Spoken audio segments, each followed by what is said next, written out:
గోదావరి ఎంత పలికింది అనడానికి మీకు నేను ఒక ప్రబల సాక్ష్యం చెప్తాను. ఇప్పటికీ మీరు అంబసత్రం ఉంది భద్రాచలంలో, వెళ్ళాలి తప్పకుండా. భద్రాచలం వెళ్లి సీతారాముల్ని చూసి వచ్చేసానంటే సరిపోదు, అంబసత్రంకి వెళ్ళాలి. అంబసత్రంలో పమిడిఘంటం వెంకటరమణయ్య గారు అని చెప్పి మహానుభావుడు, పెళ్లి కూడా చేసుకోలేదు. ఆయన అంత గొప్ప అన్నదానం చేస్తుండేవారు. ఆయన అమ్మవారిని ఉపాసన చేసేవారు. అంబా అనేవారు. ఆయన నైవేద్యం పెట్టే ముందు అంతే, చుట్టూ కూర్చున్న వాళ్ళందరికీ గజ్జెల చప్పుడు వినపడేది. అమ్మవారు వచ్చేది, చప్పుడు ఒకటే వినపడేది. అమ్మవారు ఒక్కటి ఆయన కనపడేది. మీకు ఇప్పటికీ చెప్తారు, అక్కడికి అంబసత్రవు దగ్గరికి ఆయన కొండ వెనక గిన్నెలో పాలు పోసి కొండ మీదకి ఇలా చూసి సీతమ్మా అని పిలిచేవారు. పెద్ద పాము అందరూ చూస్తుండగా జర జర జర జర జర జరలాడుతూ కొండ మించి దిగొచ్చి పాలు తాగి కొండెక్కిలిపోయేది. ఒకప్పుడు ఆ పమిడిఘంటం వారు అన్నదానం చేయడానికి వంటవాళ్లు దొరకలేదు. వంటవాళ్లు దొరకకపోతే ఆయన అమ్మవారికి చెప్పారు, అమ్మ వంటవాళ్లు దొరకలేదమ్మా, సీతారామ కళ్యాణం వస్తోంది, ఎలాగమ్మా అన్నారు. అంటే అమ్మవారు అంది, బెంగ పెట్టుకోకోయ్, రామలక్ష్మణులు వచ్చి వంట చేస్తారులే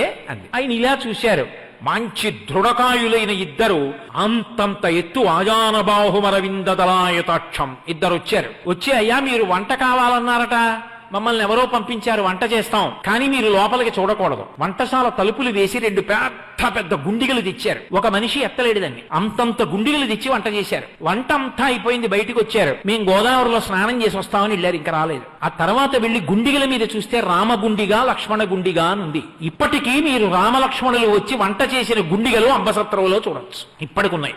గోదావరి పలికింది. పమిడిఘంటం వారికి ఏదైనా ఇబ్బంది వస్తే గోదావరిని అడిగేవారు. ఒకప్పుడు నెయ్యి లేదు, రాజమండ్రి నుంచి నెయ్యి రావాలి, ఆ నెయ్యి రాలేదు. ఎలా?